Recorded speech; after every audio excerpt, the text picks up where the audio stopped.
So once you enter the Aero Museum, immediately you're going to see the gift shop. These are the things that you can buy here.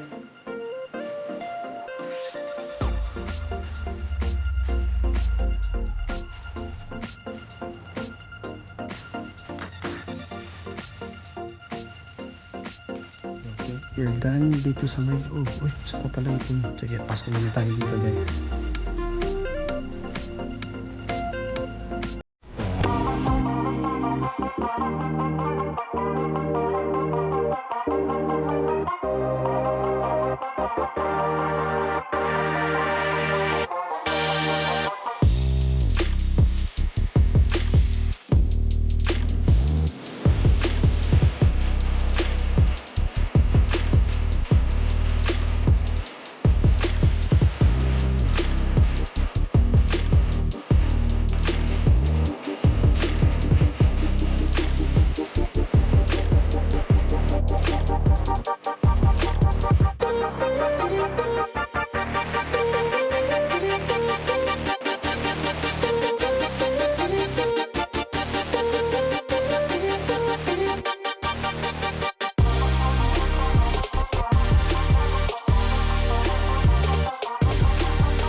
Good day! So, another adventure. This time, nasa Fort Townsend kami ngayon. And we're visiting the Aero Museum.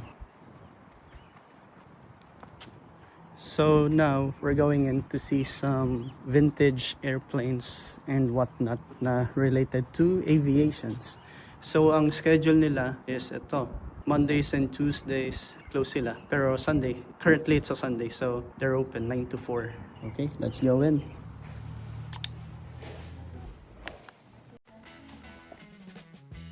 So once you enter the Aero Museum, immediately you're going to see the gift shop. These are the things that you can buy here.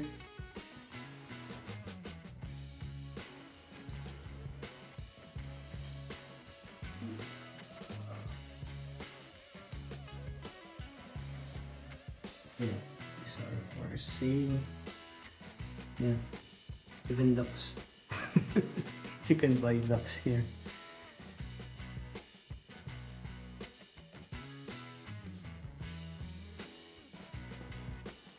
Swings.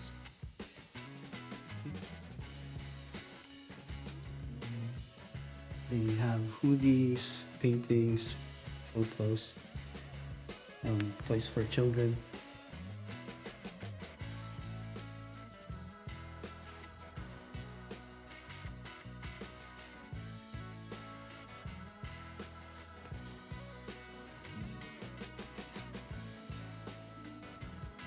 Oh, some sort of ribbons.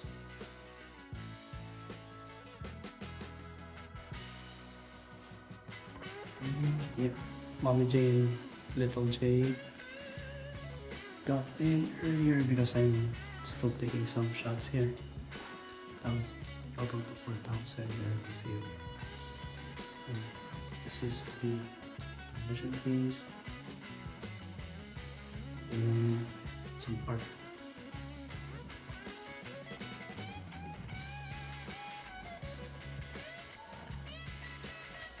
Wow!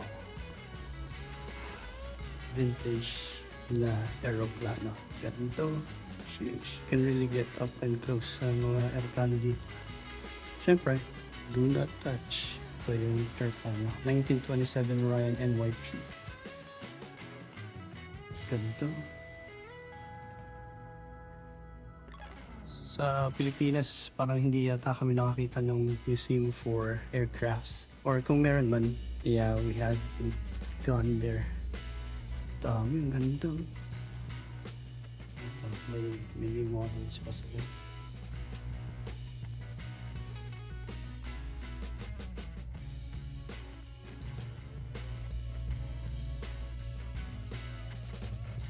Ito naman ay isang 1946 Globe Swift GC-1A. Ganda, stainless, shiny. Shiny. Oh, yeah, there's Mommy J and Little J. Restroom. Yeah. Yeah. You happy? Yeah, airplanes. There's a lot. So,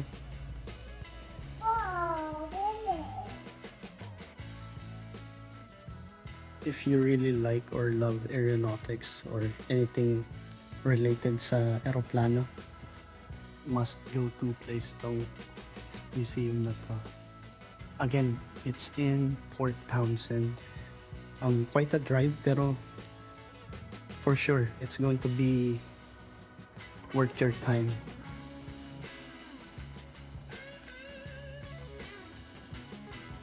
Ito ay Pier Club right here dun sa may Taylor.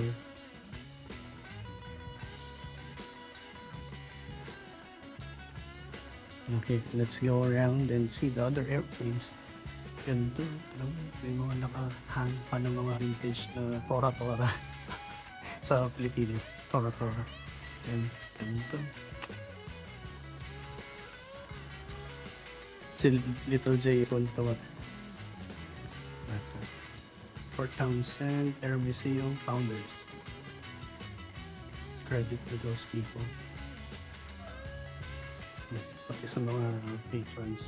Kasi kung hindi dahil sa kanila, hindi mapipreserve itong mga airplanes na to.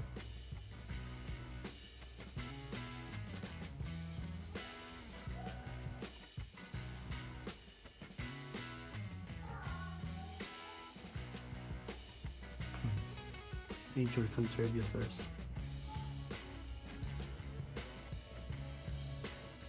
At yung thank you rin sa mga nag-donate ng airplanes.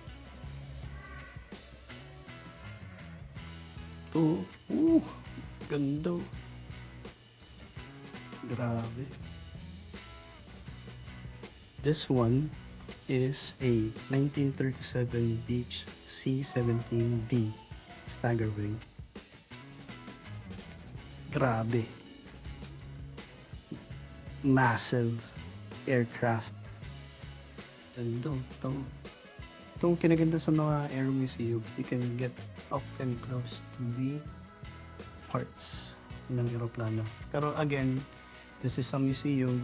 Do not touch. Yeah, that's me. Sorry. Got him in the frame. Ito, vintage na motor ng aircraft. Benasco Super Pilot. Ito yung description. And meron sila. Model T. Pero actually may makikita ka rin mga ganito na up and running sa kalsada dito. Grabe, yung ganda. Makakita ka ng mga ganitong old school na concept. Oh, what? What do you see? Oh, it's a truck. Yeah, it's a truck, oh. Wow. Yeah. You happy? Yeah. Wow, nice. And this truck is a 1930 Ford Model A pickup truck. Ganda. US Airmail. Yes. There's tapos ito yung pwede mag-water landing. Meron pa silang miniature na airplane. Ganda. Ito yung description.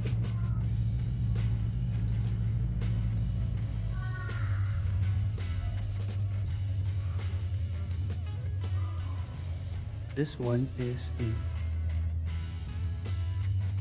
De Havilland DHC-1 Chipmunk from the 1950s.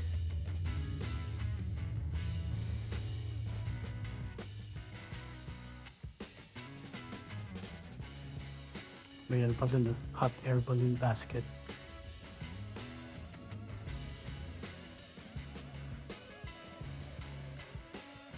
Uniforms from the past.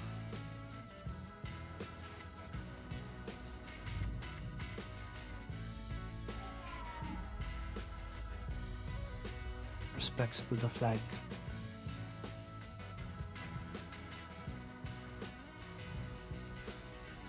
Ito po, mayroon silang Douglas Aircraft Company. Description. Miniature siya.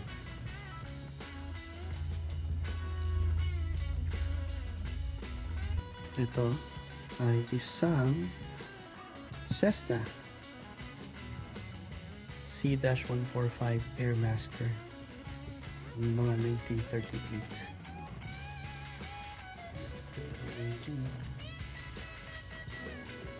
Nag-use mga avionics ng mga gear ng mga pilots dati.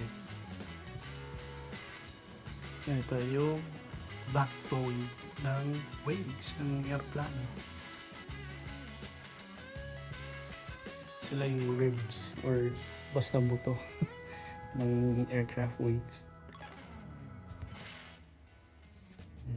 Parang puro Cessna yata yung nandito. Old school Cessna. Ganda. Ganda. And this is a 1939 Taylor Craft Model B.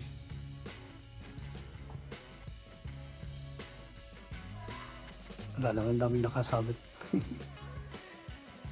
Miniature. At wow, this one, itong dilaw, is a Aeron Cat 7AC Champ 1946. Yung propeller, kung makikita nyo, it's made out of wood, so wood company. Even though it's aeronautics, meron silang classic cars din. Ganda. Studebaker Champion 1949. Sheesh.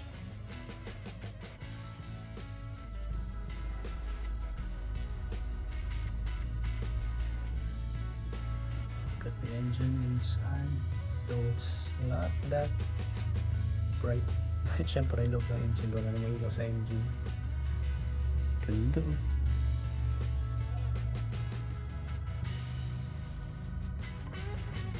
And this aircraft is a Fairchild 22-Charlie 7 Bravo 1933.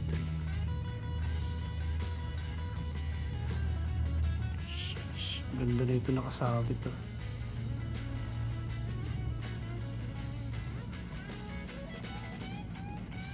May mga, kasang may pa ano na sila, supot-supot ng mga miniature, ng mga airplano. This one, ito.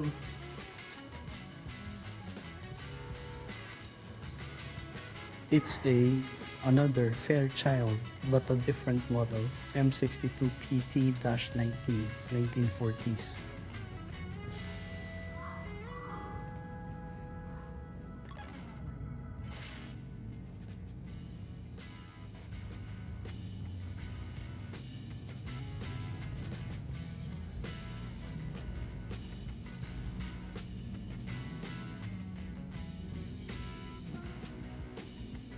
This big one is a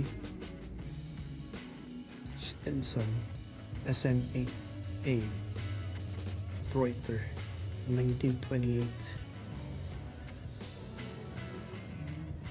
Grabe, ang ganda ng makina. Inalagaan yung makina ng linis.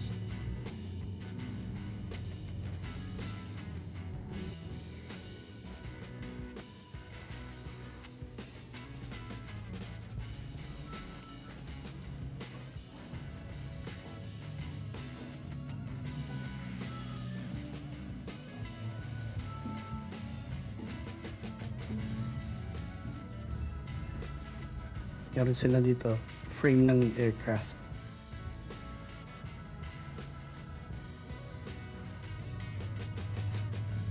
De Havilland Tiger Moth. 1935 na aircraft frame. Ito yung isa may propeller engine.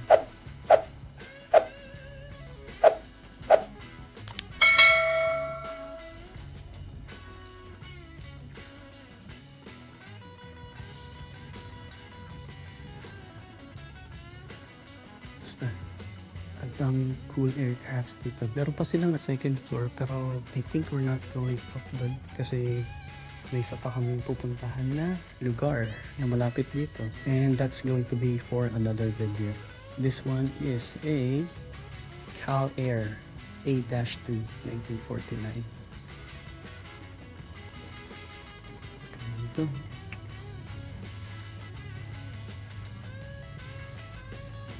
Ito rin. This is a big boy. Grabe. Nakabaliktad pala yung isang airplane dun. And back to this big one. Cessna 195. Oh, okay. Business liner. So pang luxury flying ba to ng mga panahon ni Kopong-Kopong? Kaya pala sabi ko parang yayamanin yung itsura. Ang ganda ng makina.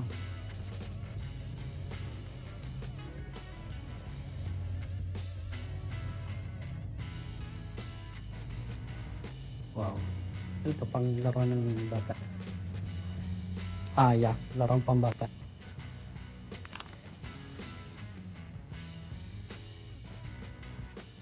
Pedal car. And wow. This one, oh.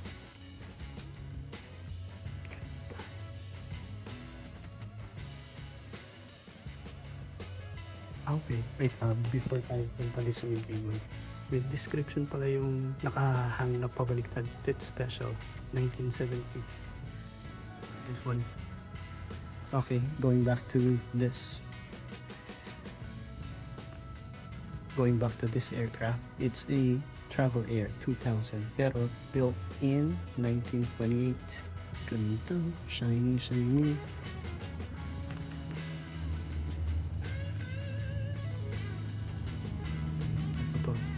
Aircraft. Let me see what this one is. Okay. Each model 35 bullets.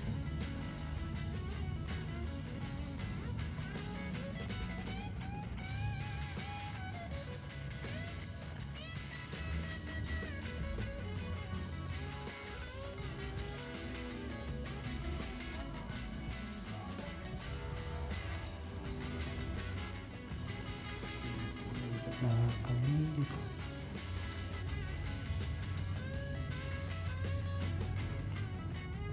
Sa namang old school 1938 na de Havilland Tiger Moth.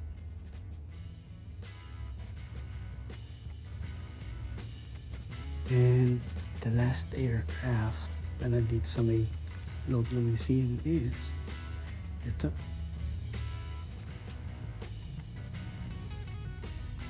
Piper J3C-65 Cub 1946.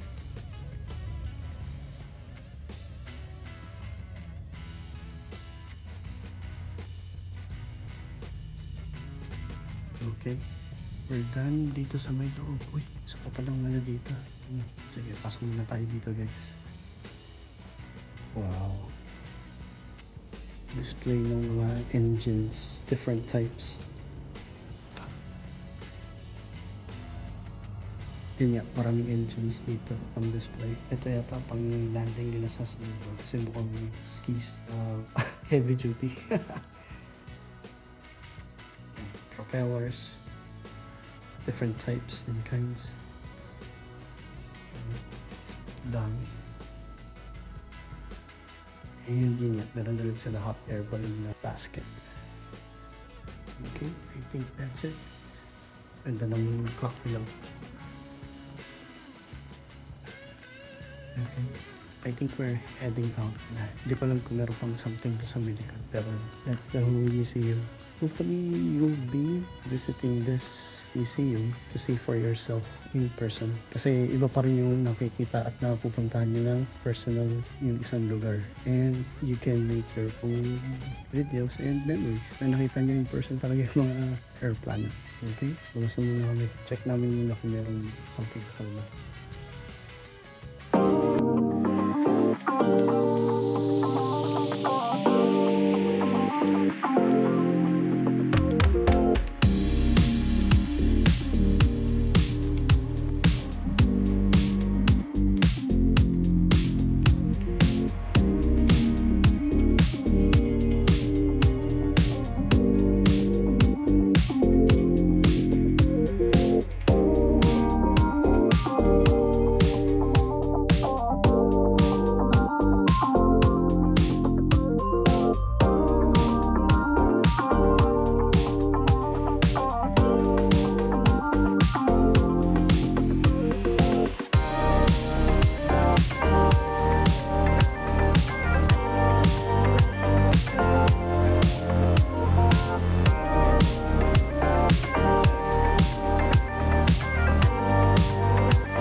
Yep, we're headed to the back just to see some airplanes taking off and landing. Sana may matsambahan tayo.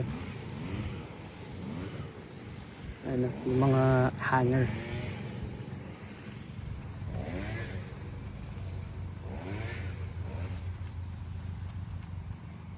Pwede kayong pumunta dito pero syempre may ibang areas na hindi ka... Ay, ayun na, meron. See?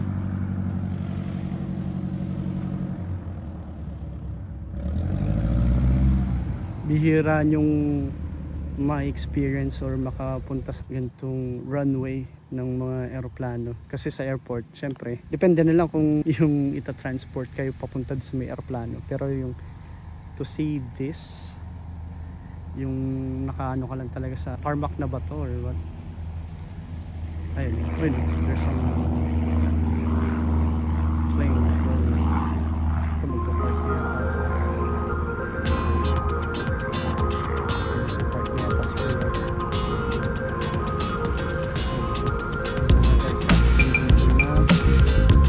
Naka-display.